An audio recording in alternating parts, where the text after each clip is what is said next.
La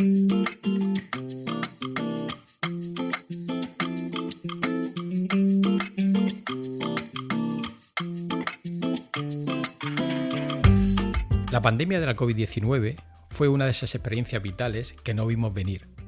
Como toda experiencia dramática en la vida, o te dejó afectado o saliste más fuerte. O las dos cosas a la vez, porque el dolor y la fortaleza a veces logran convivir. Estar encerrado en casa durante semanas y con restricciones para socializar durante meses puso a prueba nuestra capacidad de resiliencia y de reinventarnos. La capacidad de regenerar objetivos e ilusiones nuevas cuando los que estaban hasta el confinamiento quedaron cancelados. En mi caso, el confinamiento fue lo que me llevó a interesarme por la divulgación científica. Desde los primeros días recibía mensajes preguntando por cuestiones sobre el virus que nos tenía encerrados. ¿No se puede matar al virus con antibióticos? ¿Qué mascarillas sirven y cuáles no? ¿Cuáles son los test buenos para ver si estamos infectados? ¿Cómo de fácil se contagia el virus? ¿Habrá vacunas? Cada semana de las 12 que estuvimos confinados en España, había una pregunta diferente sobre el virus y la pandemia, y yo intentaba contestarlas usando lo que había de bibliografía científica y usando analogías con temas de fútbol.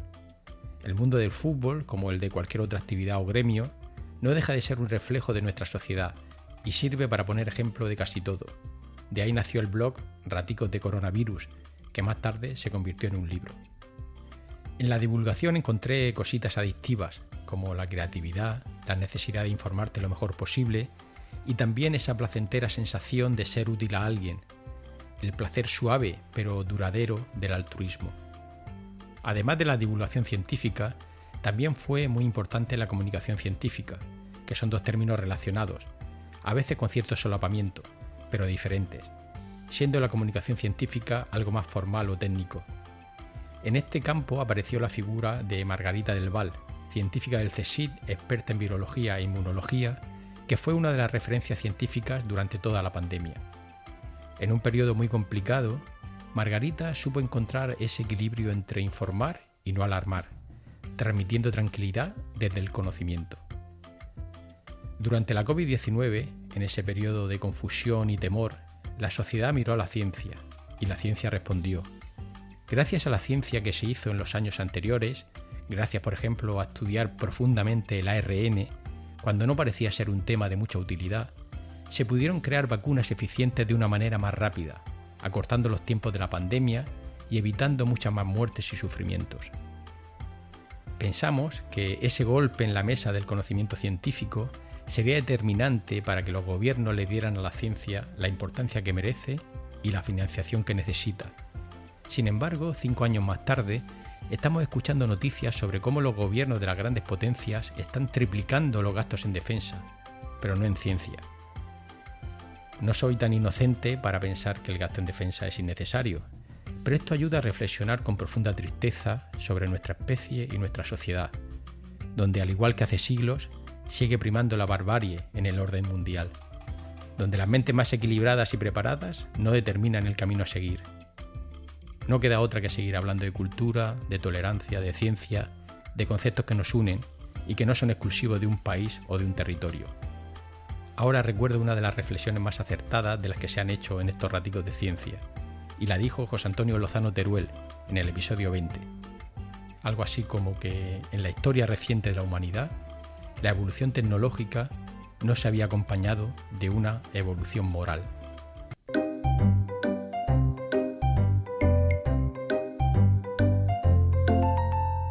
Raticos de Ciencia. Conversaciones con científicos y científicas. La ciencia, como la vida, se disfruta a raticos.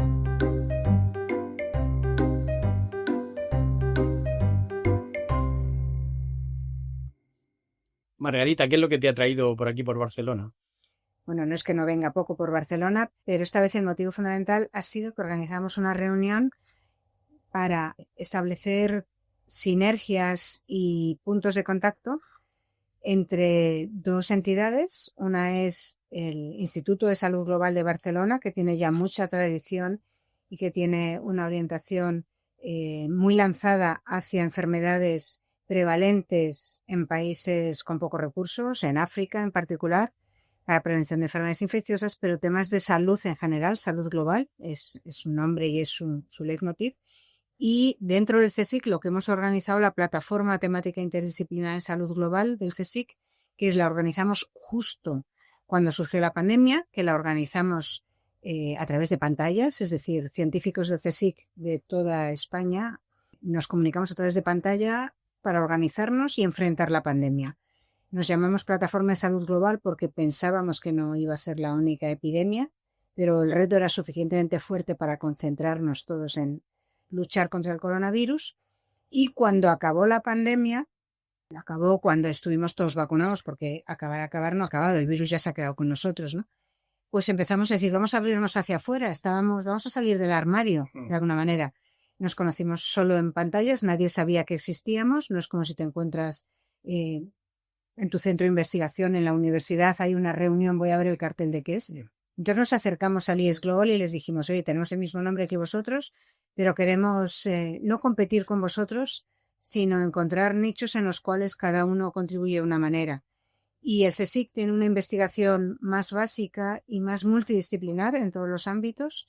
Y en esta reunión lo que estábamos buscando era algo que pensamos que es importante para el futuro. Lo que hemos aprendido de la pandemia, para el futuro queremos que no nos vuelva a pasar esto. Y nos puede volver a pasar esto si surge otro virus absolutamente nuevo o si enfermedades que están en países tropicales nos llegan a nosotros por la gran movilidad que tenemos, por la globalización y ayudadas porque la transmiten más los vectores, los mosquitos, los insectos que las transmiten por el calentamiento global que llegan a establecerse más aquí. Entonces estuvimos en una jornada muy científica, pero buscando sinergias y viendo la gran cantidad de masa crítica que hay en el campo. Esto me parece muy interesante por dos razones. Uno es, en la pandemia del COVID vimos lo importante que era la velocidad de reacción, ¿no? Entonces, si no nos conocemos los científicos, te cuesta mucho montar ese flujo de información.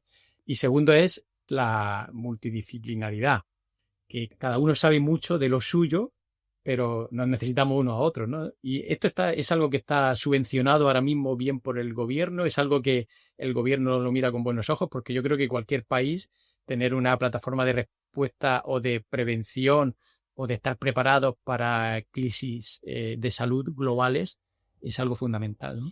Es fundamental porque, como dices tú, estamos muy especializados en nuestro campo y es por lo que nos premian, ¿no? Es decir, cuando tú te estabilizas, cuando vas teniendo proyectos, cuando vas investigando, cuando haces una publicación puntera, te premian por ser un especialista maravilloso en tu campo, por conocer muchísimo, tener mucho rigor, haber sido muy original, muy creativo, etcétera, ¿no? Pero a la vez, ese conocimiento de cuando a ti algo se te hace una bola, no lo puedes afrontar porque es que no sabes, tendrías que hacerte especialista en otra cosa y no puedes, esa posibilidad de colaborar con otros, sí, y que para lo que ellos es muy fácil, tú tienes la pregunta y ellos tienen la solución, o viceversa, o creas la solución entre ambos, es una riqueza maravillosa, la verdad. Y como eso no se nos premiaba, no se nos favorecía, como dices tú, no había fondos correctamente adecuados para ese tipo de investigación, pues era algo que lo dejábamos un poco más lateral. A veces había gente que se animaba más, pero era difícil.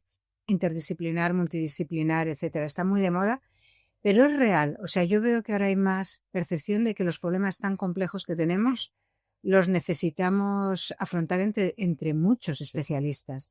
Y no es solo que seamos muchos especialistas con muchas soluciones, sino es muchos especialistas con miradas distintas y con muchas preguntas. Sí. O sea, para mí en la pandemia ha sido vital que yo podía hacer las preguntas más tontas a científicos de otros ámbitos que se sonreían un poco, pero a continuación me daban una explicación que a mí me satisfacía, que me llevaba a nuevas preguntas, pero que podíamos avanzar juntos. Y a la vez, para mí ha sido una satisfacción cuando otros científicos de campos muy diversos me hacían preguntas y yo podría o bien aclararles cosas y darles ideas, o a veces decir, caramba, y me has pillado, pero eso me lo tengo que estudiar, sí, o eso está pendiente, pero voy a estar muy atenta a cuando alguien me dé pistas sobre ello, o bien para trabajar yo sobre ello, o bien para enterarme de lo que han hecho otras personas. Entonces, ese trabajar juntos haciéndonos preguntas, que al fin y al cabo la ciencia es hacernos preguntas y guardarlas para cuando en el momento adecuado tienes las herramientas para solucionar. Desde un punto de vista, digamos, teórico o de conocimiento, Pero también hay otro punto que es el tecnológico, que lo acabamos de vivir ahora mismo, porque nos acaba de dar un paseo, es Pablo Salvador. Pablo Salvador por su laboratorio y nos ha enseñado unos aparatos que yo algunos no lo conocía o no sabía que estaban aquí, y hemos enseguida intentado buscar un link entre para qué sirve ese aparato y qué preguntas podemos nosotros intentar resolver en el laboratorio, ¿no? O sea, que no es solo el conocimiento por conocer, sino la capacidad tecnológica que tenemos uno y otro, que muchas veces, hasta que no hablamos, no sabemos que hay alguien que es capaz de hacer cosas, ¿no? Y ahora que estás hablando de la pandemia, tú fuiste una cara muy visible en la pandemia, y de camino para acá estaba pensando en una entrevista que hice a un investigador hace un par de episodios, que era un experto en cambio climático, y él decía que había un problema en la sociedad porque había muchos líderes de opinión. Cuando hay un problema, en la tele sale continuamente gente dando opinión, pero que faltaban líderes de conocimiento. Y me pareció muy, muy acertado, porque primero, gente con conocimiento hay mucho, pero que sea líder es complicado. Y tú, yo no sé si de manera accidental, que creo que fue un poco accidental, te encontraste en primer plano, se abrió el telón y apareció Margarita del Val como referencia científica sobre el coronavirus, ¿no? Y he leído por ahí que todo empezó con un mensaje de WhatsApp tuyo, ¿no? Bueno, todo empezó primero hablando a científicos y alguien lo pasó al mensaje de WhatsApp. Todo empezó cuando se decía esto no es más que una gripe. Y yo estaba en una lista de científicos, 500 científicos, una lista que se llama la lista de transgénicos, gente muy especializada en el campo de la biomedicina, y muchos decían esto no es más que una gripe, otra vez nos están liando con esto, los chinos están locos, aquellos mensajes que oíamos entonces, ¿no? Y yo estaba muy preocupada porque yo veía que esto era mucho peor que una gripe. Y entonces ya hubo un día que dije, bueno, esto no puede ser. O sea, si incluso Italia está tan afectada, ¿cómo sigue la gente diciendo esto no es más que una gripe? Entonces, para un grupo especializado de científicos, yo les escribí un mensaje en el que decía, yo no soy epidemióloga, solo soy viróloga e inmunóloga, pero os voy a dar mi visión de esta epidemia. Sí. Y entonces, en lo que luego fueron 3 folios, y eso se pasó al WhatsApp, en lo que fueron 3 folios, les redactaba con datos y al estilo científico, esto es más seguro, esto es menos seguro, esto es lo que está ocurriendo, cuál era la situación. Y yo la veía muy negra. Entonces, una de las cosas que yo decía es, tenemos que ganar tiempo, porque si nos infectamos todos a la vez, esto es como 150 gripes a la vez. Y si nos infectamos todos a la vez, se van a morir sobre todo las personas mayores, como está ocurriendo en China. Tenemos que ganar tiempo para que no se mueran los mayores. Tenemos que ganar tiempo porque no tenemos antiviral. Tenemos que ganar tiempo a ver si logramos una vacuna. Ojalá que esto dure 100 años y no nos arrase la ola. Sí. Hay un artículo tuyo que circuló por varios periódicos, y esto es de 1 de marzo. Claro, esto yo lo escribí el 8 de marzo, el 9 de marzo por la tarde, ¿no? Claro, y hablas de ganar tiempo y que no colapse el sistema sanitario. Y yo creo que esto... Claro. Era algo fundamental, porque en ese momento había mucha gente en contra de decir, pero esto qué locura es, ¿cómo no va? ¿Qué locura es? ¿Cómo puede ser? Si nunca hemos tenido esto, decíamos, ¿no? Entonces yo me acuerdo que esa semana, 2 o 3 días después de escribir esto, yo dije, nos tenían que cerrar a Madrid. Y yo me decía a mí misma, ¿cómo estoy pensando yo esto si en toda mi vida, en mi experiencia vital, nunca he sentido esto? Nunca lo he tenido, no tengo la perspectiva. Digo, pero lo que nos llega si nos infectamos todo a la vez es tan brutal que esto hay que ralentizarlo, porque si no colapsaba el sistema sanitario. Para mí eso era muy claro. Y si colapsa el sistema sanitario, además yo ahí escribí, digo, luego tengo una apendicitis y no puedo ir. Bueno, pues yo escribí esto para científicos muy especializados, pero resulta que el lenguaje con el que yo di en ese análisis de la situación, resulta que se podía entender por muchas más personas. Y de hecho, yo a veces lo vuelvo a leer, digo, caramba, efectivamente se entiende muy bien. Pero alguien, yo lo mandé a esta lista, y esta lista es de científicos de muchos centros, estaba escrito en castellano, científicos de muchos centros. Y hubo algunos que me dijeron, oye, lo voy a mandar a mi centro, lo he mandado a mi centro, si no te importa, ya, hechos consumados. Y hubo gente que lo colgó en sus páginas web, y hubo gente que lo puso en WhatsApp. Hubo alguien que lo puso en WhatsApp y dijo, Esto lo escribe Margarita de Del Val, que la conozco como divulgadora y es muy buena. Y aquí va. Aparte de divulgadora, especialista en virología. Virus y en esto, pero empezaba con eso. Que eso te da No soy epidemióloga, soy viróloga e inmunóloga.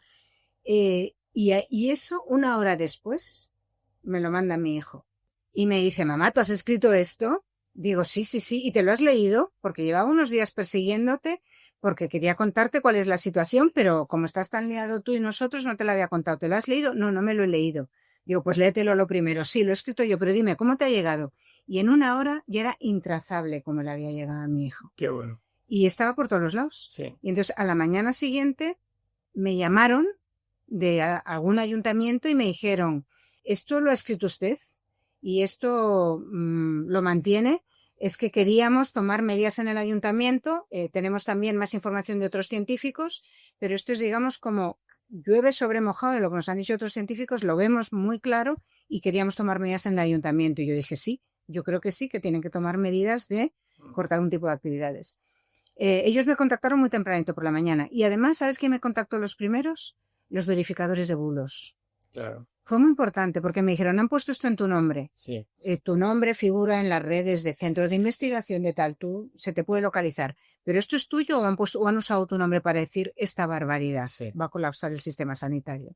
Y dije, sí, me puedo equivocar. Sí. Pero mi análisis me dice, va a colapsar el sistema sanitario como sigamos sin control. Fue algo muy acertado y, como tú dices, muy valiente, porque en esos momentos decir algo así era bastante impopular, pero luego se ha demostrado, obviamente, que fue algo certero, porque hubo países que confinaron, digamos, en un momento que todavía no le había llegado la ola, que yo iba un poco más sabiendo la información de lo que había pasado en otros países, y 1 semana de tiempo pudo ser fundamental para salvar pues cientos de vidas, ¿no?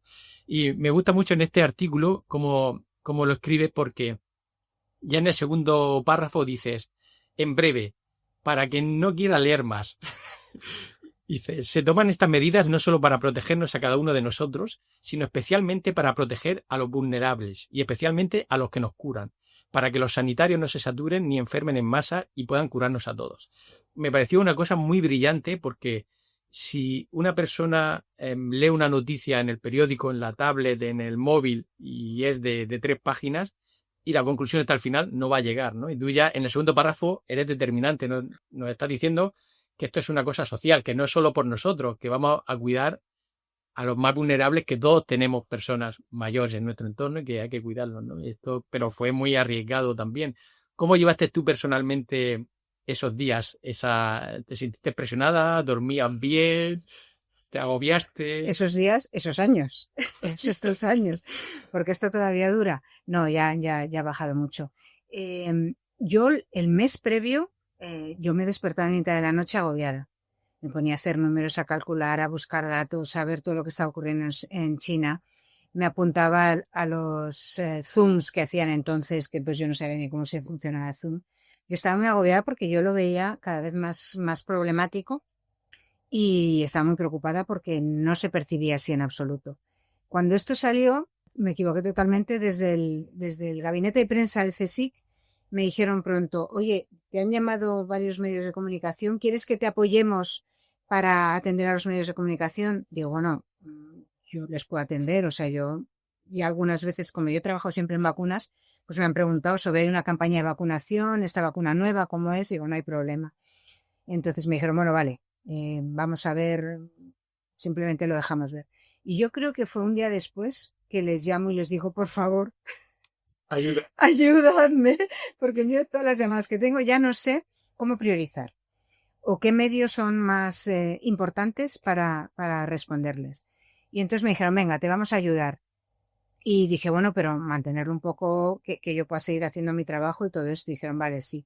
Y luego me di cuenta que era más importante todavía la situación y dije, mira, como esto va a durar 2 semanas, cualquiera, no me filtréis, cualquiera que sea de calidad y que no vaya con mala intención, yo estoy dispuesta a dar la entrevista y a explicar lo que haga falta, porque total va a durar 2 semanas que quieran necesitarlo, en 2 semanas ya habré transmitido todos mis conocimientos y ya no hará falta nada más. No me equivoqué, rotundamente.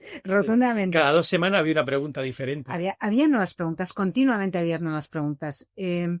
Yo, lo has dicho antes al principio, yo era una cara visible y fue por accidente. Fue por intuición también que yo iba sabiendo lo que necesitaba saber la gente, pero detrás de mí estaban todas las caras invisibles. O sea, cuando yo lancé este mensaje con este informe, con este análisis solo para científicos, yo no pensaba que esto tuviese visibilidad, pero era consciente de que podía tener repercusión, sobre todo entre todos esos científicos a quien yo se lo mandaba. Y lo consulté con mi laboratorio. O sea, todo mi laboratorio llevábamos semanas, la mitad de mi laboratorio llevábamos semanas madurando esto en las horas de la comida. Porque comemos como en 2 grupos distintos. Entonces, con los que yo comía lo íbamos madurando, qué cosas ocurren y tal y cual, ¿no? Y entonces, cuando yo dije, lo escribo todo, le consulté a todo mi laboratorio. Después de nuestro seminario habitual semanal de datos, de resultados, de preguntas, de problemas, pues les dije, oye, ¿cómo veis la situación? Y la mitad del laboratorio con quienes yo no comía me dijeron, esto es el gobierno que está echando una cortina de humo por no sé cuántos. Estos son los chinos, que son unos exagerados. O sea, lo típico que circulaba entre el 99% de la población. Y yo les dije, bueno, pues mirad lo que he escrito yo, leéroslo por favor con calma, a ver si se me ha ido la olla. Entonces lo leyeron y dijeron, tienes toda la razón. Tienes toda la razón. Digo, miradlo críticamente y tal y cual. Entonces, ya de entrada, esa primera exposición la habían madurado con gente muy especialista como son los componentes de mi laboratorio. De hecho, luego me echaron en cara porque una semana después a uno de ellos, su hija tuvo una apendicitis y me dijo, ya podías haber puesto otro ejemplo. Que ahora mi hija tiene la apendicitis y ha sido una odisea ir por urgencias a La Paz. Fue una odisea, o sea, realmente fue muy, muy complicado.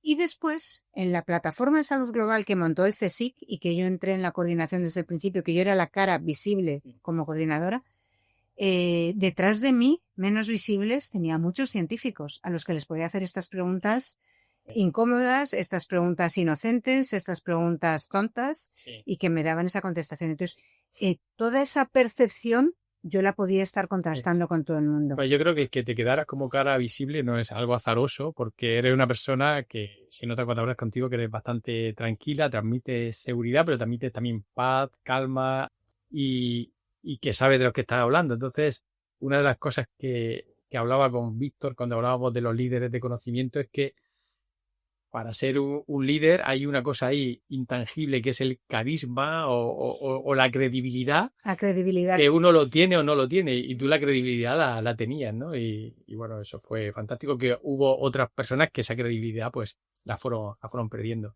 Y luego, bueno, de la pandemia podíamos hablar de todos los matices durante horas, pero tú que eres especialista en virología, no sé qué te parece lo que yo le decía también en mi entorno, porque obviamente cualquiera que fuera biólogo ya era una fuente de consulta, ¿no? Porque la gente estaba ávida de saber cosas. Y la gente me preguntaba mucho y me decía, pero este virus puede ir a peor, nos va a matar a todos. Digo, mira, yo de virus no entiendo mucho, no es mi campo, digo, pero a un virus no tiene ningún motivo especial en matarnos. No tiene ninguna ventaja en matarnos. El virus no busca matarnos. El virus busca expandirse, extenderse. Y eso yo recuerdo que lo dije ya en las primeras semanas. Y eso a la gente le tranquilizaba. Es decir, un virus no va a mutar para matarnos. Va a mutar para extenderse. Y a lo mejor para extenderse lo que necesita es ser más débil. Y ahí, de esa manera, durante más de 1 año y medio, pues fuimos pasando por variantes que nos acabamos el abecedario griego hasta llegar a Omicron. Y con Omicron ya nos dimos cuenta que eso ya era otra cosa, ¿no? Pues sí, efectivamente. O sea, esa visión evolutiva que tienes tú como biólogo es correcta. Y efectivamente el conocer algunas cosas tranquilizaba a la gente. Porque cuando yo escribí esto, hubo gente que me escribió inmediatamente, conocidos me dijeron, ¿cómo me tranquilizas? Y les decía lo mismo, pero ¿te lo has leído? Si digo que puede colapsar el sistema sanitario español, que es el mejor del mundo, ¿te lo has leído? Y dice, sí, pero conocer me ayuda a tranquilizarme, a entender la situación. Entonces, temas como ese, que la gente no tiene por qué saber, pero como dices tú, como biólogo, tú lo tienes muy claro, sí que ayudaban a la gente. O sea, percibir que eso ayudaba a la gente, lo percibías tú también. Y es muy importante eso. Entonces, la pregunta de en qué hemos cambiado o qué hemos sacado de esta pandemia, te la habrán preguntado un montón de veces y tú te la habrás preguntado otro montón de veces, ¿no? Entonces, pensando en positivo, cosas positivas que nos ha dejado la pandemia, si uno obviamente deja al margen todo el padecimiento y sufrimiento de la gente que falleció, de sus allegados y de gente que tiene ahora el COVID persistente, es verdad que fue un golpe en la mesa de la ciencia, es decir, oye, aquí ha salvado la ciencia. Si no hubiéramos sabido cómo funcionaba el ARN hace 15 años, no hubiéramos tenido una vacuna tan rápido. Esta fue una de las claves que yo creo que ha llegado para quedarse. Luego, no sé si a nivel de gobiernos eso ha calado muy hondo, porque estamos escuchando las noticias de que van a invertir el gasto en defensa al 3%. Como que nos sigue dando mucho más miedo la guerra que la salud global, ¿no? No sé hasta qué punto ha calado eso en los gobiernos. ¿Qué otras cosas te parece a ti que nos ha dejado buena esta pandemia? Hombre, yo creo que nos ha dejado el golpe ha sido tan fuerte que no lo olvidamos. Es decir, claro que lo olvidamos, nuestra vida diaria la hemos retomado normal, pero sabemos lo que ha pasado. Entonces, yo creo que cosas de base de estar preparados para que esto no vuelva a ocurrir están ahí de base. A nivel personal, yo creo que cada persona reaccionaría mejor. No todos, ¿eh? Habría gente que no podría más, diría otra más, yo no la puedo aguantar. Pero en general se reaccionaría mejor. Se reacciona, sabes, ese es el problema, lo enfrento, no sé cuántos, no sé qué, esto es lo que hay que hacer, bueno, voy a hacerlo y voy a buscar fuentes de las que yo me pueda fiar, ¿no? Se recurre mucho más a científicos. Yo creo que en España se ha reconocido que hay científicos expertos en muchos campos y que hay que rebuscar. Entonces se admite mucho más y los científicos hemos aprendido también, y ahí me incluyo, a comunicar mejor. Quiero decir que también tenemos que saber que manteniendo el rigor es nuestra responsabilidad si podemos. No todo el mundo puede hacer todo. Hay gente que es maravillosa dando clase, hay gente que es maravillosa investigando en su laboratorio, hay gente que es muy buena creando una empresa y hay gente que es buena divulgando. Entonces, yo creo que hay que hacerlo y cada uno en su formato. O sea, por eso me parece muy bien los formatos que tú has empleado también. Entonces, saber recurrir a científicos y que los científicos sepamos transmitir las claves, sí. Es decir, sin entrar en detalles muy prolijos, transmitir las claves es importante. Sí. Y podrá llegar a mucha gente, hay que llegar a todo el mundo. Y luego, ¿qué ha quedado? Pues que cuando se vota una ley de la ciencia nadie se atreve a ir en contra. Por ejemplo, eso ha quedado. Ha quedado que a nivel de técnicos, a nivel internacional, a nivel nacional, a nivel autonómico, a todos los niveles, se recurre mucho más a establecer las conexiones. ¿Quién sabe en las administraciones públicas de esto? ¿Quién es la persona que tiene contacto con una empresa que sabe tal? ¿Quién es el científico que conoce a 18 científicos y que le preguntes lo que le preguntes te va a identificar al científico adecuado? Entonces, hay muchos movimientos de preparación para la próxima pandemia. Yo siempre me gusta decir, vamos a prepararnos para que no haya próxima pandemia, para que lo que haya sean epidemias que son inescapables, pero que no lleguen a todo el mundo, sino que se queden en ámbitos geográficos donde las podamos controlar más. Porque estando preparados reaccionaremos antes, y reaccionar antes quiere decir controlarlo mucho mejor, lo has dicho tú antes. Simplemente comparar, no sé qué te voy a decir, Galicia con Madrid, el cortar todos a la vez en el confinamiento, los gallegos lo verían más ciencia ficción que lo vimos los madrileños, pero vino bien. O Murcia, por ejemplo, que decía que no vengan tantos madrileños, claro, porque los madrileños llevábamos el virus en aquel momento y éramos muy poquitos, ¿no? Pero vino muy bien a esas comunidades autónomas que cortaron antes, sí. No sufrieron lo que fue la hecatombe de Madrid, por ejemplo, ¿no? Claro. O de Barcelona, que también. Claro. Las grandes ciudades que eran en aquel momento un sitio vulnerable. Bueno, pues vamos a hablar ahora un poquito de tu ciencia y tu carrera científica, porque este liderazgo que has tenido pues para hablar de virus durante la pandemia no viene de la nada, sino viene de un esfuerzo de muchos años de ciencia. Y leyendo un poquito sobre su vida, he visto que hiciste la tesis con Eladio Viñuela, que era el marido de Margarita Salas, que era un matrimonio como muy emblemático a nivel de la ciencia aquí en España, y trabajando en el virus de la peste porcina africana. Y de ese laboratorio de Eladio Viñuela, pues salieron otros científicos que son muy conocidos aquí en España e internacionalmente, como López Otín, María Blasco, Manuel Serrano, Jesús Ávila. Háblame de cómo te marcó esa tesis a ti con Eladio Viñuela. Pues a mí me marcó en que todavía nos mantenemos en contacto muchos de los científicos de hijos de Eladio y de Margarita. Eso sí que marcó. Nos marcó mucho el rigor científico tan bueno que traían. Como tú decías antes, por ejemplo, para resolver un problema, el cuello de botella muchas veces es la tecnología. Tienes que tener la tecnología adecuada. El apoyo muy potente que nos daban a todos los estudiantes que estábamos trabajando. Y luego, intuitivamente o subliminalmente, me he dado cuenta muchísimos años después, para mí fue muy importante percibir que Margarita Salas tenía su grupo de investigación con el mismo nivel que lo tenía Eladio Viñuela. Uh-huh.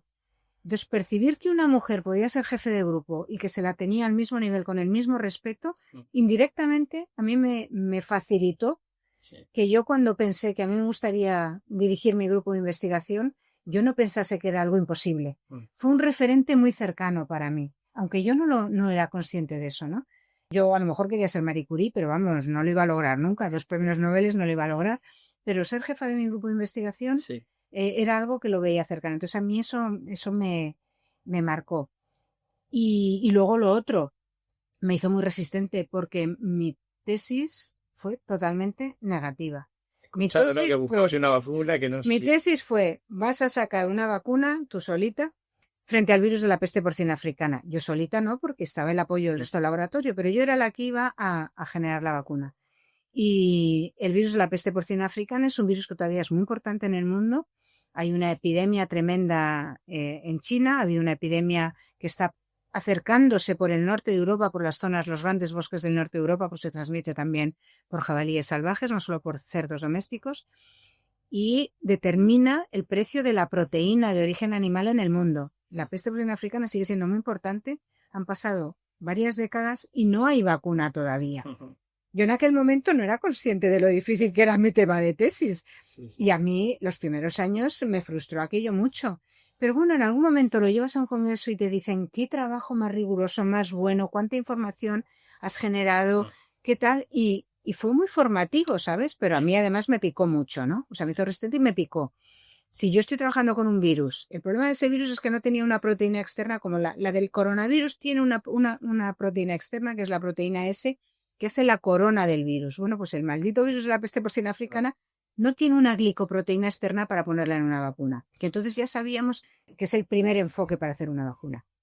Y entonces yo dije, bueno, pues es que lo que tengo que conocer, además de conocer cómo es el virus, que es muy complicado, tengo que conocer mi sistema inmunitario. A mí me marcó la carrera. Y a partir de ahí, además de ser viróloga, decidí que tenía que ser inmunóloga a la vez. En aquel momento había muy pocas personas que hiciesen las dos especialidades, era a caballo entre sus especialidades, y ahora ya hay muchos que hacen las dos. Es muy ahora, importante. Por lo que he visto un poco las líneas de tu laboratorio en los últimos años, ¿no? Has derivado más a la inmunología, un poquito más que... Sí, somos algo más inmunólogos que virólogos, pero trabajamos a la vez porque tenemos el fondo de virología.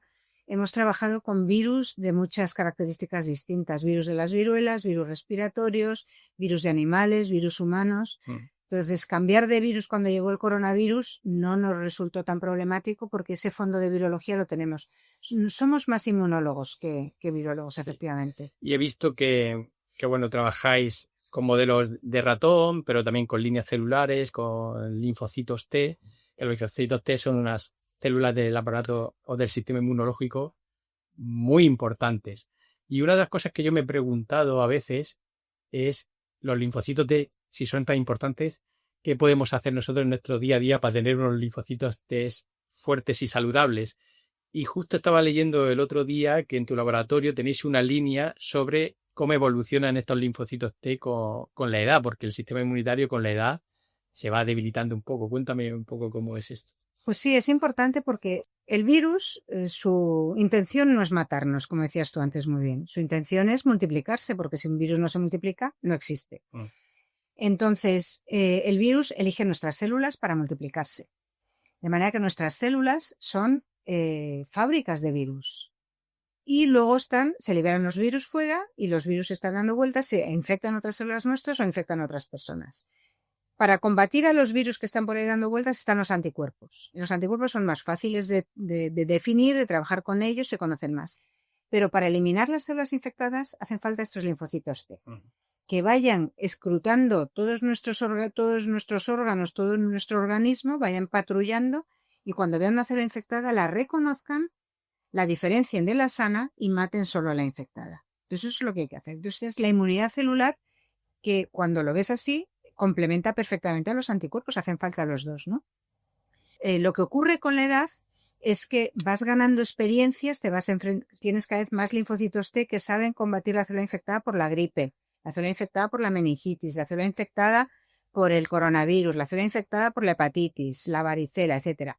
Y te vas quedando ya sin células que sepan aprender o que tengan la capacidad de reaccionar a nuevos virus. Entonces tienes menos capacidad de reacción. Te queda una memoria inmunitaria muy potente, pero cuando ya pasados los 80 años o así, en una edad bastante avanzada, ya todo se va debilitando, se va descoordinando. Entonces, para nosotros era muy importante, en la pandemia en particular, pero ya venía de antes, estábamos buscando siempre modelos en los cuales había algún tipo de defecto inmune, pero en la pandemia ya no era el defecto inmune, era el envejecimiento. Porque las residencias de mayores y las personas mayores que estuvieron en su casa fueron los que sufrieron mucho más la pandemia. El 95% de las muertes fueron los mayores de 65 años, pero cada 8 años se duplicaba la gravedad de la enfermedad. Entonces, para nosotros fue muy importante trabajar con las residencias.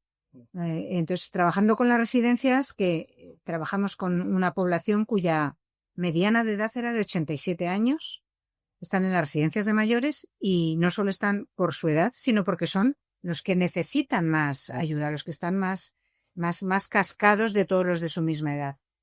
Y entonces en ellos, para saber cómo estaban de protegidos, para saber cuál era su riesgo, digamos, es en los que analizamos cómo era la respuesta inmunitaria. Y efectivamente vimos que costaba más que todos respondiesen a las vacunas, necesitaban más dosis que personas adultas de mediana edad. Y de hecho, esa percepción es lo que hace que se les sigan a los muy mayores, se les siga recomendando que se vacunen todos los inviernos todavía. A lo mejor eso evoluciona en el futuro, habrá que observar lo que ocurre.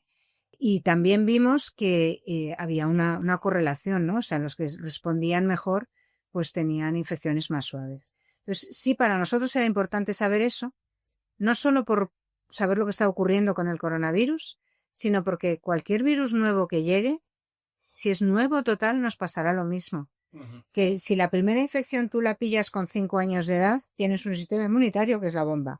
Pero si la pillas con 70, con 80, con 90, tu sistema inmunitario ya está más gastado, más usado para otros fines y además va bajando todo, se va debilitando todo. Entonces, cualquier nueva epidemia que llegue requiere que sepamos cómo es la población mayor para que no nos pille descolocados. Claro.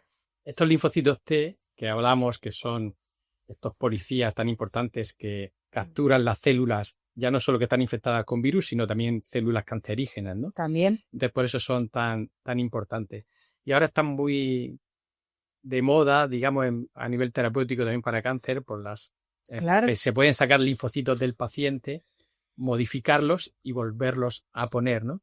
Entonces, esto se está haciendo para cáncer, pero estaba pensando que quizá también se podría hacer en el futuro, para rejuvenecer o reactivar o espabilar o que pasen la ITV, digamos, esos linfocitos T de personas mayores de edad. A lo mejor se podría hacer. Hay que tener en cuenta que cada persona tenemos un sistema inmunitario distinto, porque primero se genera a propósito una variabilidad genética, igual que el coronavirus genera variantes y algunas sobreviven más que otras. En la maduración de los linfocitos del sistema inmunitario se genera a propósito variabilidad para que todos seamos distintos, pero además la experiencia de exposición a distintas infecciones es distinta. Entonces, como somos todos distintos, incluso 2 hermanos gemelos serán distintos por ambas razones, es difícil trasplantar de otra persona. De hecho, los trasplantes del sistema inmunitario son los trasplantes de médula ósea que requieren que te quiten todo tu sistema inmunitario y son palabras mayores, un trasplante de médula ósea.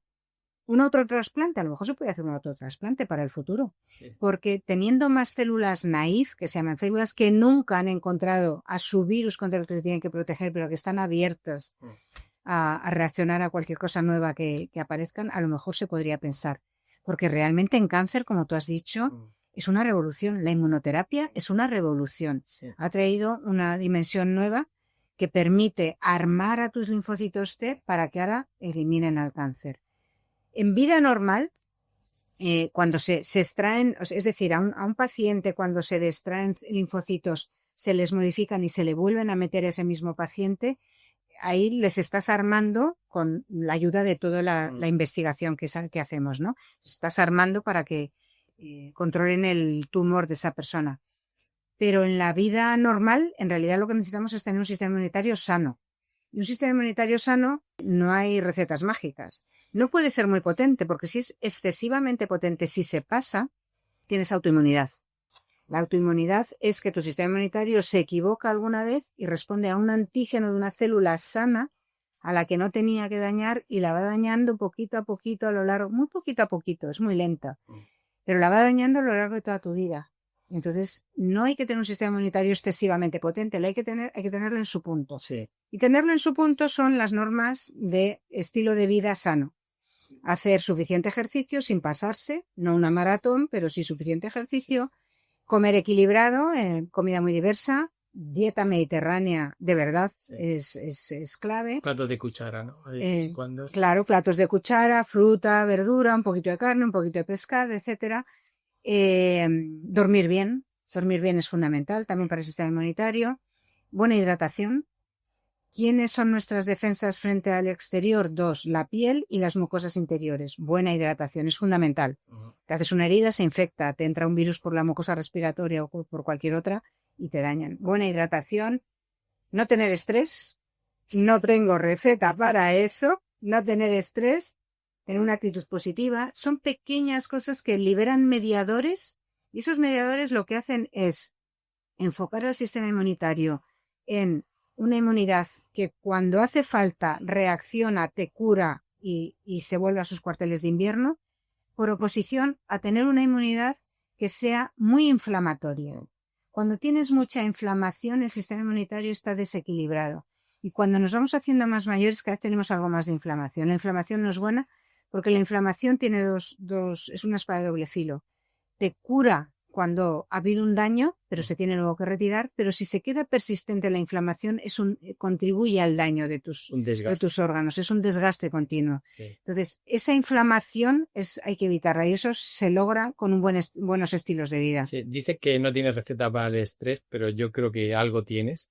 Algún secreto tienes que tener porque obviamente has pasado mucha presión durante toda esta época del coronavirus y ya no solo eso, sino que ahora sigue siendo coordinadora, ¿no? de esta plataforma de salud global, llevas tu laboratorio, sigue atendiendo a los medios de comunicación. Alguna cosita ahí se nos pierde de que Margarita del Val hace que todo eso entre por un lado y se destile y salga por el otro lado sin hacer mucho daño.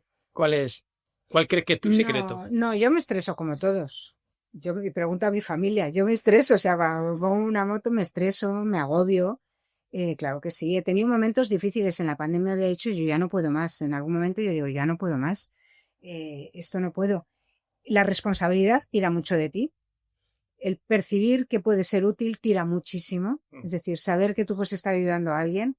Que tengas un retorno positivo. Claro, ese retorno positivo es muy importante, aunque sea solo, al principio era solo a través de los medios de comunicación, pero luego salir a la calle y que la gente te pueda decir muchas gracias por informar, muchas gracias porque a mí me ayudó con mi madre, muchas gracias simplemente por hacernos ver lo importante que es la ciencia, a mí eso me ha ayudado también a estar. Pero luego también es hacer algo que, o sea, el pensar que es hacer algo que puede valer, ¿no? O sea, que lo ves directamente. Pero luego también hacer algo que te gusta. O sea, la plataforma de salud global, por ejemplo, el CSIC, ha traído a científicos que voluntariamente dijeron, yo, desde mi conocimientos, de mi bagaje previo, puedo contribuir a enfrentar el virus, tengo que hacerlo. Entonces, ha sido gente voluntaria con un toque de servicio y un toque de responsabilidad. Entonces, ha sido una experiencia tan positiva como hemos reaccionado todos, que mantenerla. Todos los que seguimos estamos de acuerdo y la gente nueva se está uniendo, que es muy positivo porque nos está permitiendo, además de ser especialistas en nuestro campo, que lo mantenemos felices. Yo mantengo mi laboratorio con mi jerga de siempre incomprensible para los de fuera, con mis mecanismos muy de detalle, como hemos hecho siempre, pero nos permite esa colaboración con otros que es tan positiva que nos permite enfrentarnos a las cosas. Entonces, hacer algo que te gusta, que ves que puede ser útil y de lo que te sientes un poco responsable es un poco la receta. Pero no siempre encontramos lo que nos gusta, no siempre podemos hacer lo que nos gusta, no siempre tenemos los fondos para hacerlo, no siempre encontramos al socio con quien sintonizamos bien. Sí. Entonces, bueno, eso es saber que hay etapas malas y cuando tienes una etapa mala, saber qué pasará. Sí. Y cuando tienes una etapa buena, aprovecharla al máximo. Sí. También, ¿no? O sea, ese punto de intentar ver la parte optimista. O sea, a mí me gustan mucho todos los detalles y cuando percibo todos los detalles veo las partes negativas. Pero siempre intento verle un poco la parte positiva a la cosa, ¿no? Siempre intento ver el optimismo. A mí me decían, ¿cómo durante el primer año tú podías transmitir tranquilidad y seguridad? Digo, no lo sé, de verdad que no lo sé porque el primer año fue espantoso. Sí. O sea, no sé cómo lo podía hacer, yo lo veía muy negro, yo lo veía negrísimo y de hecho escribí algún artículo que decía, bueno, si es que solo estamos el 5% infectados, estamos en la casilla de salida en junio cuando la desescalada. Estamos prácticamente en la casilla de salida. Esto puede volver a caer en julio. Y efectivamente en julio volvió la siguiente oleada, ¿no? Pues realmente el intentar buscar el toque positivo. Esto de nuevo lo correlaciono con la última conversación que tuve con Óscar Marín, que también le decía que cómo llevaba estos equilibrios de gente que lleva muchas cosas para adelante desde no solo su laboratorio, sino plataformas, asociaciones, comités. Pero luego está la familia y lo que cada uno lleva cuando está fuera del mundo profesional, ¿no? Y él me decía que una de las recetas para llevar todo esto en equilibrio es elegir las cosas que te gusten, que te generen satisfacción, ¿no? Y va un poco en la línea de lo que tú me dices. Estoy de acuerdo, ¿no? Con él, sí. Porque si hay 2 o 3 reuniones o pertenecer a una asociación o una plataforma no te genera satisfacción, hay que decir. Pero claro, también no el día a día tiene muchas cosas, rutinas, rollos que también tienes que hacer, pero que el conjunto sea positivo es importante. Y luego el apoyo de la familia, fundamental. Sí. O sea, sin el apoyo de la familia, tanto en el día a día como en el reorientarme un poco, ha sido fundamental. Sí. Y ponerme los pies en la tierra, yo siempre lo digo, ponme los pies en la tierra. ¿Dónde estamos? ¿Qué le puedes pedir a la gente que haga o qué necesita la gente? Sí. Para mí eso ha sido muy importante. Sí, nosotros nos conocimos por email hace mucho tiempo, pero en persona hace unos meses en una conferencia de Carlos Briones que tuve salidas con tu marido Enrique de la Rosa y me hablabas, estuvimos hablando un poco y me hablabas que Enrique, ¿no? Que también ha ayudado mucho porque es una persona calmada, ¿no? Que te ponía también, te centraba, ¿no? Me centraba muchísimo. Y él es científico también, entonces él lo veía de otra manera. Y él fue director de su centro de investigación durante la pandemia, con lo cual sabía todas las normas prácticas que había que poner, el caos de normas que era aquello, y cuáles eran inviables en realidad en cuanto las llevabas y cuáles, sin embargo, eran mucho más fáciles de llevar a la práctica y más eficaces y que nos protegían a mucha todos, responsabilidad, ¿no? En casa, ¿no? En esos días. Pues la verdad es que sí, pero sí, mucha responsabilidad. Sí. Pero bueno, también Enrique fue el que me llevó primero antes a divulgar. Quizás otra de las cosas que hemos aprendido es la importancia de divulgar. Y por eso es importante también, o sea, por eso yo también te alabo, ¿no? Porque el llevar la ciencia a la gente que no sabe cómo son los científicos es muy importante. Y que sepan que somos personas normales, que nos gusta lo que hacemos, que también nos cansamos a ratos, que hay cosas que se nos hacen muy cuesta arriba, etcétera. Eso ocurre, ¿no? Que somos personas que tenemos familia, que disfrutamos con nuestra familia igual, pues eso es muy importante. Y Enrique fue el que me metió en la divulgación. Entonces, hacer divulgación científica es importante, porque todo hay que aprenderlo. Sí. Sí, me ha gustado eso que el blog, tenéis un blog que se llama Ciencia con Chocolate, pero Ciencia con Chocolate va más allá del blog. Pondremos el enlace en las notas del podcast, porque hacer reuniones con cierta periodicidad de 2-3 meses, en las cuales traéis a un científico y veo que es un bar o un pub. Bueno, empezamos en una chocolatería y por eso lo llamamos Ciencia con Chocolate. Y eso fue un acierto, porque la gente que iba a la chocolatería decía, bueno, vale, mientras me estoy tomando el chocolate, pues si escucho a los científicos tampoco pasa nada. Y la gente se enganchó a la ciencia a través de eso. Y luego los que lo mismo decían, bueno, es que tanta ciencia, pero bueno, no voy a tomar un chocolatito que esto lo suaviza, ¿no? Entonces las dos cosas juntas fueron muy bien. Empezamos en la chocolatería, pasamos a una sede de National Geographic, pasamos por una agencia de viajes, ahora estamos en un bar de copas. Hemos pasado por varios sitios. Es importante que donde haces estas charlas de divulgación respeten mucho a los científicos. Es muy importante porque, claro, cuando nosotros lo organizamos una vez al mes. Cuando organizamos que un científico voluntariamente y solidariamente nos divulgue desde todo su conocimiento sobre un problema de la sociedad actual, pues le estamos pidiendo un esfuerzo para que quede tal día, tal hora y tal y cual, y que no nos lo cambien, que no todo esto. Entonces, eso es muy importante. Hemos ido yendo por locales distintos.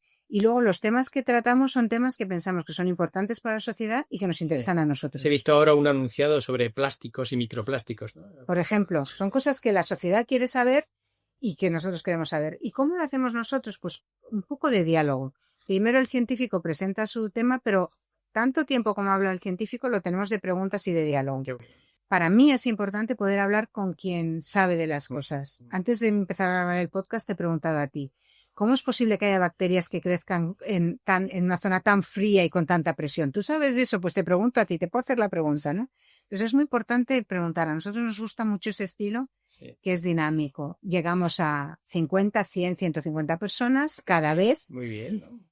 Que no es lo mismo que a lo mejor una cosa de masas, de influencers, pero la interacción directa a nosotros nos gusta mucho. Es el estilo que nos gusta. Qué bien, qué bien. Sí, yo estaba pensando que esto de la divulgación, muchas veces la gente dice, bueno, qué buen científico es, que le preocupa divulgar. Y yo no lo veo tan así, yo no lo veo como algo que hagamos porque creemos que tenemos la obligación de hacerlo, lo veo como un disfrute. Exactamente. Porque somos, creo que personas curiosas, todos los científicos somos curiosos, pero hay algunos que igual se nos va un poco las de la mano. De hecho, tú y yo nos conocimos accidentalmente en una charla de Carlos Briones sobre la vida en otros planetas, que antes hemos estado hablando de eso, ¿no? Y no teníamos ninguna necesidad de estar allí y los dos habíamos ido ahí, ¿no? Entonces quizás sea una de las características de los divulgadores, que queremos aprender de otras cosas y qué mejor manera de aprender de algo que contarlo, ¿no? También, efectivamente, sí. Y bueno, ya me has dejado muerto cuando me has dicho que esta mañana a primera hora que tenías una agenda súper cargada que tienes que coger, de hecho, el tren dentro de un ratito. Ahora miraremos la hora que es. Vamos bien. Me has dicho que esta mañana a primera hora a las 9 has ido a una charla sobre envejecimiento que al principio no tenía ninguna obligación y has ido ahí a curiosear, ¿no? Sí, bueno, la daba mi compañero en la coordinación de la Plataforma de Salud Global. Nunca le había oído una charla sobre envejecimiento, que es su campo de trabajo. Él es demógrafo, Diego Ramiro, y siempre le he oído un montón de charlas, toda su opinión, su criterio en cosas relacionadas con enfermedades infecciosas, con el coronavirus, con la Plataforma de Salud Global, etcétera. Pero ha sido la primera vez que le he oído una charla sobre su campo de investigación, que es el envejecimiento, la evolución de la población española, la baja de fecundidad, el envejecimiento en el mundo rural. Pues es algo que está en nuestra sociedad y he dicho, bueno... Y de hecho, una cosa muy interesante me has contado, ¿no? Que comparado con China no estamos tan mal, ¿no? Efectivamente, porque parte de nuestra sociedad y de nuestro sistema tan bueno de salud es que envejecemos más. La población cada vez está más envejecida y lo mismo les está ocurriendo en China, que han parado, ya no están en crecimiento como estaban antes, ya no son el país más poblado del mundo, pero en China tienen un problema y es que son muy reacios a que entren inmigrantes. Y si no rejuveneces la sociedad con inmigrantes o con nacionales, es decir, si no lo enriqueces con jóvenes, una sociedad envejecida no se puede cuidar a sí misma. Entonces, en España tenemos la suerte de que seguimos creciendo y de que estamos integrando a los inmigrantes. Entonces, ese es un aspecto positivo de la sociedad española. Sí, es curioso, ¿no? Como hay gente que no lo ve de esa manera, que dice, bueno, es que, claro, viene un inmigrante y tiene un montón de niños y decías, es que esos son los que te van a salvar a ti. Claro. Pero te van a salvar la economía del país, ¿no? Claro. Que la gente lo ve todavía como algo, algunos, como algo negativo, pero es algo muy positivo. Hombre, se tiene que integrar adecuadamente todos, pero es de una o sea, la vida, como digo yo, la mayor riqueza de la vida es la diversidad. Sí. Entonces, se te puede hacer difícil enfrentarte a gente nueva, Sí. pero esa diversidad es lo que nos trae la riqueza. Obviamente regularizado es un beneficio más que una amenaza, ¿no? Eso está claro.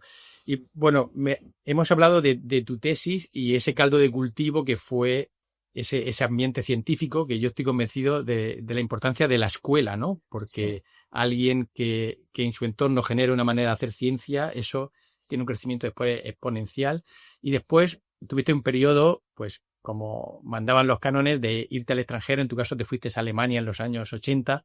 Cuéntame un poco cómo fue esa experiencia. ¿Te fuiste ya con Enrique? ¿Te fuiste sola? ¿Ya tenías hijos o cómo fue aquello? No, los hijos vinieron después, a la vuelta a España. Yo soy de las que esperaba tener hijos a tener la plaza de funcionario. Sí, tardamos ahí. Nos fuimos como quien se va para siempre, porque entonces la situación era más incierta. Nos fuimos, Enrique se fue un año antes que yo, por lo tanto él decidió a qué ciudad nos íbamos. No es que la decidiese, pero él le encontró un grupo de investigación donde irse de postdoc y yo busqué por la zona de alrededor. Me fui un año después y luego en un momento dado él tuvo la ocasión de volverse a España a los 4 años de estar allí y se volvió a España y yo estuve al final 5 años, por lo tanto estuvimos 2 años que yo tardé en volverme a España y yo fui siempre detrás de él. Pero a mí me tiró mucho volverme a España. Me gustó muchísimo trabajar en Alemania, todavía. ¿En dónde? ¿En qué ciudad? Estuve en el sur de Alemania, en 2 ciudades del sur de Alemania, Tübingen y Ulm, que están muy cerca de los Alpes, una zona muy bonita. Muchos fondos para investigar, un ambiente científico espectacular, ciudades pequeñas, universitarias, con muchísimos contactos, muchas colaboraciones. Fue muy, muy enriquecedor, fue una maravilla. Todavía mantengo las colaboraciones, todavía iré dentro de poco a un simposio en honor de uno de mis doctorandos, de hecho. O sea que todavía estamos en contacto con ellos, pero el modo de vida a mí todavía me tiraba el español, me tiraba más la familia, el conjunto. Sí. Estuve allí 5 años, me integré mucho, yo llegué a hablar alemán fluido, yo soñaba en alemán, te quiero decir que yo pensaba en alemán más despacio, pero soñaba en alemán, o sea que yo estaba muy integrada, pero aún así a mí me tiró España, porque desde luego en aquel momento verse a España era, como en muchas épocas, una aventura, era difícil, ¿no? Sí, nuestra cultura, que es entre latina, mediterránea, como se quiera llamar, es muy de necesitar estar cerca de los nuestros, ¿no? Y no atrae mucho siempre volver a Sí, y no me arrepiento. Bajo mi sueldo, bajo mi capacidad de hacer investigación, me apoyé mucho en el grupo de Alemania y en las colaboraciones de entonces, y las mantuve, o sea, eso fue muy importante. Y luego, aquí a la vuelta, tuve a mis 2 hijos, o sea, nuestros hijos, y la verdad es que es de esos experimentos fantásticos de la vida, ¿no? Estos son proyectos... Eso sí que son proyectos difíciles. Pero nada, también muy satisfactorios. Sí. Y he leído que tu padre y tu madre fueron doctores en química. ¿Eso, de alguna manera, ellos te animaban a dedicarte a la ciencia o no? Bueno, con mi madre hice cosas en común, porque mi madre era traductora de patentes de productos químicos de empresas farmacéuticas, y llegó un momento en que, cuando yo estaba estudiando bioquímica, empezaron las empresas farmacéuticas a patentar cosas de bioquímica y no había nadie que supiese de patentes de bioquímica, era un campo nuevo. Y entonces entre las dos logramos que sí que ella pudiese aprender la bioquímica, yo le enseñaba bioquímica a ella me enseñaba patentes, y entre las dos logramos traducir patentes de bioquímica, que no había traductores en ese nicho, ¿no? En aquel momento. Mi padre quería que fuésemos médicos, todos sus hijos, y yo fui la primera, yo soy la mayor, entonces yo me tocaba ser médico, ¿no? A mí no me tiraba la medicina. Luego, en el fondo, le he dado razón, porque me he enfocado dentro de la bioquímica mucho a temas de salud humana, ¿no? Sí. Pero no me tira la medicina. Ninguno de mis hermanos ha sido médico tampoco. Pero no es que me dejaron las alas libres, ¿sabes? Me dejaron hacer lo que yo quisiera.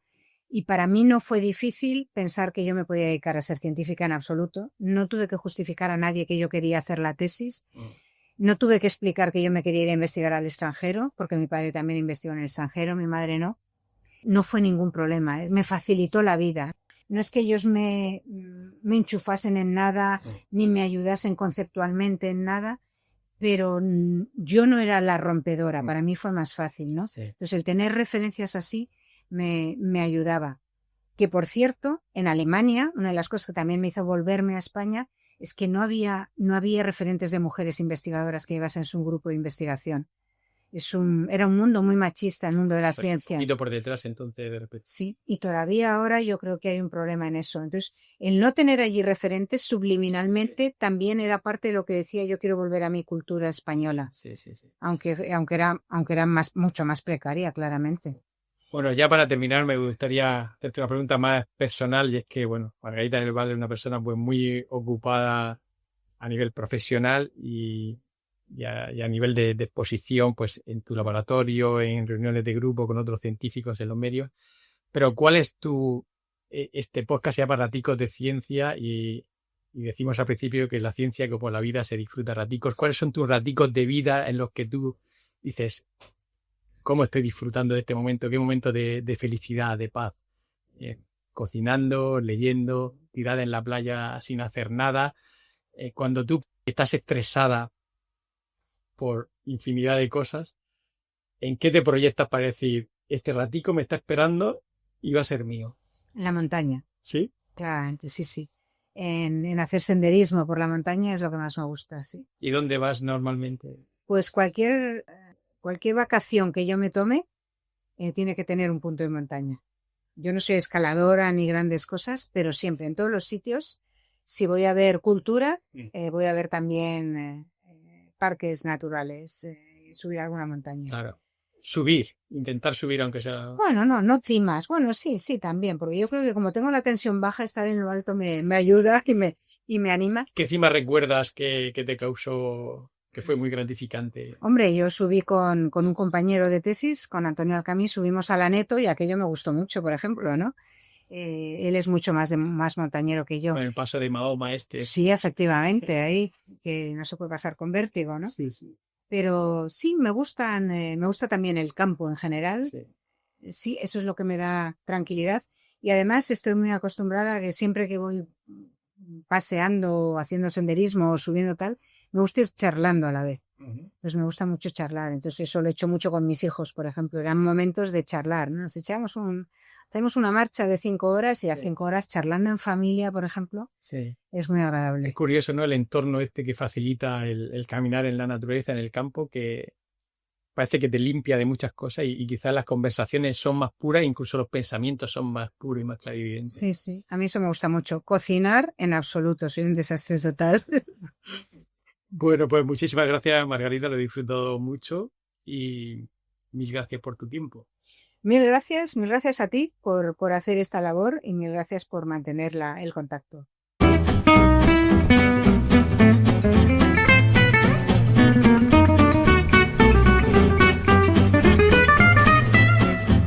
Hasta aquí Raticos de Ciencia. Te esperamos en el próximo podcast.